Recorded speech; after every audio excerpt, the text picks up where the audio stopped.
G'day everyone, I'm David Reedy. Welcome to Piano Finally, a podcast by an old bloke who's getting around to learning the piano. Finally.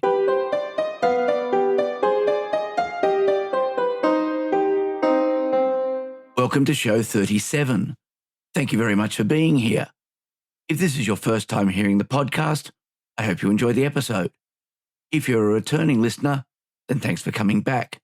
If you're learning the piano or another musical instrument, let me know how you're going with it. You can contact me at david@pianofinally.show. I'd like to give an especially warm welcome to everyone who has discovered the podcast over the last week. For the last month or so, the number of downloads for each episode has been fairly stable. But in the last week, the number has tripled. So, if you're one of the people who have just discovered the show, thank you very much for giving it a try. Practicing has been continuing on the new Blackout Blues piece for the repertoire, as I'll speak about later. It's been a lot of fun, and it's coming along nicely. The other pieces I've been working on are progressing, and the Fritz Spindler canon I've been working on, which I last included in the progress section a few weeks ago, has finally moved on to the I can play it correctly every time level. 3 more pieces to go, and I'll happily move up a level. I've adjusted my practice following something Debbie suggested in my last lesson. Generally, I practice some scales at the start of each session, mostly because learning the piano involves practicing scales, apparently. It's a decent way to get a practice session started. I'm playing both legato and staccato, though the staccato is still proving to be more difficult than I expected it would be. Perhaps that comes from only playing them legato for so long. The scales I've been practicing are usually just those I think of. C major, if I'm trying out anything other than legato, then maybe a G major, D major, something else. It has been pretty random. Debbie suggested that I should practice the scales of the keys for each of the pieces I'm practicing. So this week, it has been C major for the canon, F major for the Bagatelle and Afternoon Snooze, and a blues scale for Blackout Blues. The blues scale has proved interesting. It has only 7 notes: C, E flat, F, F sharp, G, B flat, and C. When I play it, whether it's for 1 octave or for 2, it sounds incomplete. I'm too used to playing 8-note octaves. I've got a workaround I've been using this week. I haven't run it past Debbie yet, and that's to play the final note a second time when starting the descending part of the scale.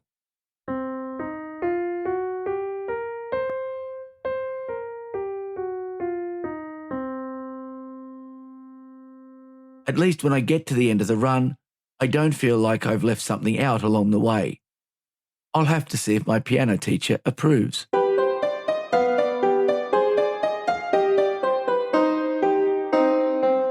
TopMusic is an Australian organisation run by Tim Topham out of Melbourne. It is primarily designed for teachers of instrumental music and voice rather than for students, but that doesn't mean it doesn't cover a lot of interesting material for us learners. The main focus of the site is to provide resources and assistance for music teachers, and it has membership plans for them. But there's also a collection of other resources that are freely available to everyone. TopMusic lists 4 different podcasts on their site, although it appears that the guitar podcast is no longer active. It has 78 episodes, but the last was in 2003. I've been listening to the piano podcast, which is hosted by Rachel Airing. The episodes cover lots of different topics, from teaching techniques to the business side of running a piano studio to dealing with different types of students. It's great to get some insight into the business side of piano teaching, especially as we learners are the customers of these businesses. Perhaps the best part of these episodes, though, is when Rachel is interviewing the business owner, author, composer, or whoever, and we get a look into their musical life. The variety of ways that people have come to make a living teaching music is enormous, and it's truly interesting to hear the stories. The final 2 TopMusic podcasts are the Topcast and the new AI podcast. The Topcast is very much aimed at the business side of music teaching. I listen to the interview episodes of that podcast, but tend to skip the more business-oriented ones. The AI podcast uses an AI-generated and voiced script, and I can't listen to it. It lacks the human connection that is such an important part of music. Have a listen though, your opinion might be different.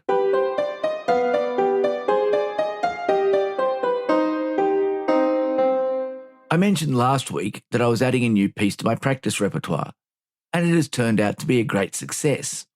Perhaps not musically, but here's why. As an adult learner, I think one of the biggest hurdles is that, generally, we are pretty good at most of the activities we do. In our daily lives, we do many complex things reasonably competently. On a daily basis, I drive around 100 kilometres, I don't get lost, I don't run into anything, I don't run out of charge, I never run out of petrol, it's an electric car, I successfully make meals and teach them science, and after this long, I'm comfortable doing all of that. I'm sure that you're in a similar situation. When it comes to something completely new, though, competency is not the case. I didn't expect to be good at the piano from the start.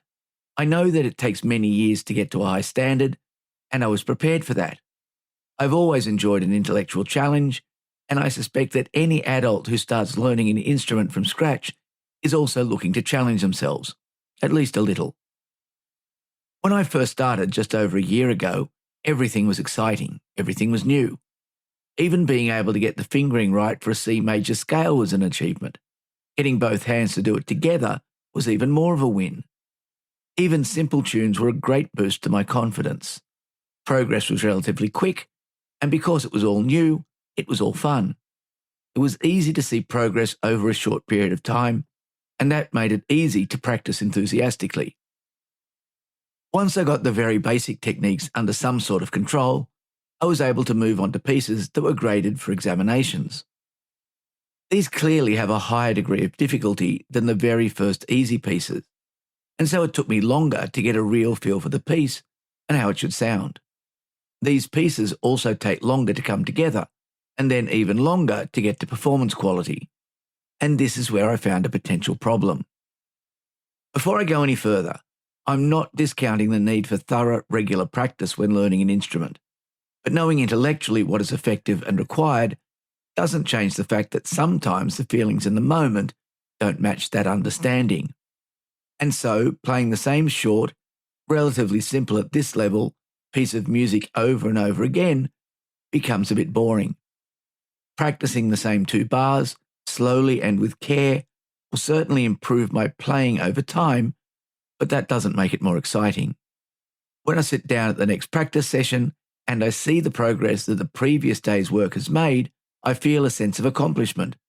But that doesn't help 10 minutes later when I'm working through the next 2 bars slowly again. It's a bit like waiting in line and climbing the stairs at a water park. You know that these preliminary steps are necessary for the excitement of the ride, and you're willing to do it for the final outcome, but that doesn't make the climbing any more exciting. One of the things my piano teacher Debbie has me doing is only play each completed piece once or twice in any practice session. These are the pieces I'm refining rather than learning, so I really have to concentrate when playing them, as I only get one chance to make a mistake. This stops me going over the bits I find easy too many times, but it's also helping to keep them fresh. With only a couple of plays each time, they don't get boring. The feeling of accomplishment at getting them correct is enough to keep my enthusiasm for them fresh. Starting a new piece is always exciting, and so I think it's important to throw something new into the mix every so often.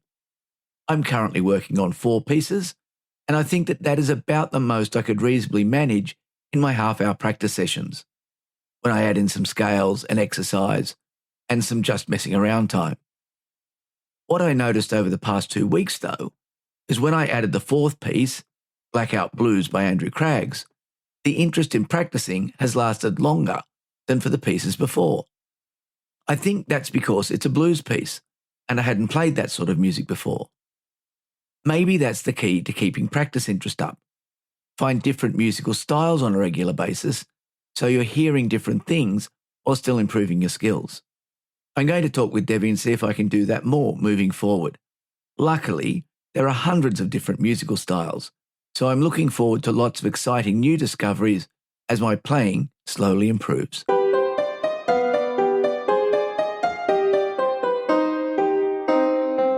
Something new this week.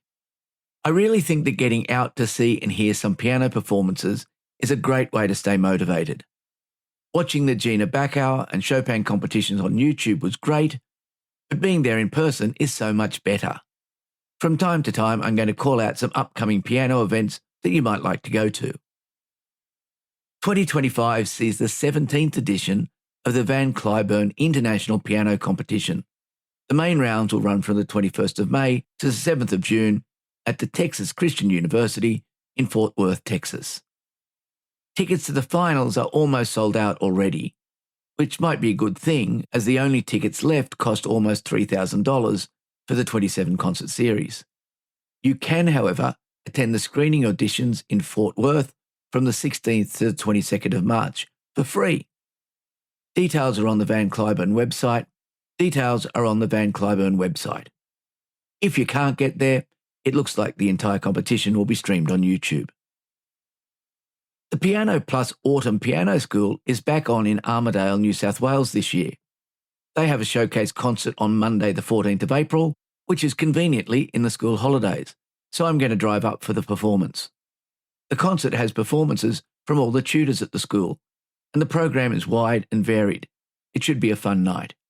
Tickets are available on their website. Later in the year, the Out West Piano Fest will take place in Bathurst over 3 days from the 24th to the 26th of October. The program is available on the website, but the tickets are not yet available. You can sign up to be notified. I intend to go this year. Bathurst is only a couple of hours from where I live, so even though it starts on a Friday, I will still be able to get there after work. Maybe I'll see some of you there. Finally, the Blue Mountains Music Festival takes place from the 14th to the 16th of March. Tickets are available online, and the details are in the show notes. As the festival takes place 5 minutes away from my house, I'll be going to that too, although I don't think there are many pianists on the extensive list of artists.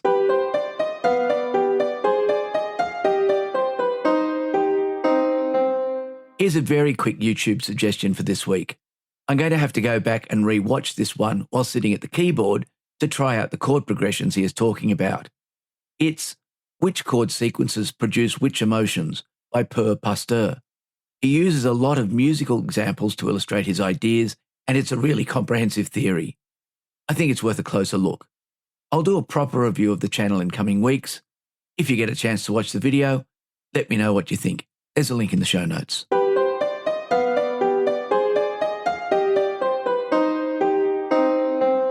Well, that's it for this week. If you'd like to contact me, email is the best way. You can find me at david@pianofinally.show and the website at www.pianofinally.show. In both cases, Piano Finally is all one word. The show is also on Facebook and Instagram and available as audio only on YouTube.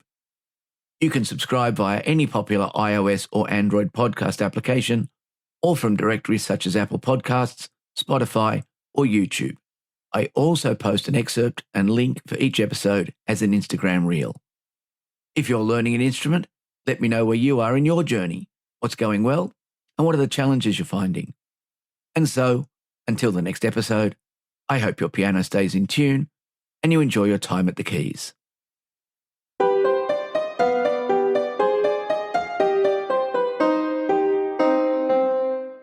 The three pieces in this week's progress section are the usual: Daniel Gotlobb Türk's Bagatelle in F, and Andrew Craggs' Afternoon Snooze and Blackout Blues. I've only put the part of Blackout Blues I've been concentrating on in this week's section. I've also made a change to the recordings I'm including. Normally I record each piece 3 times and include the best of the 3.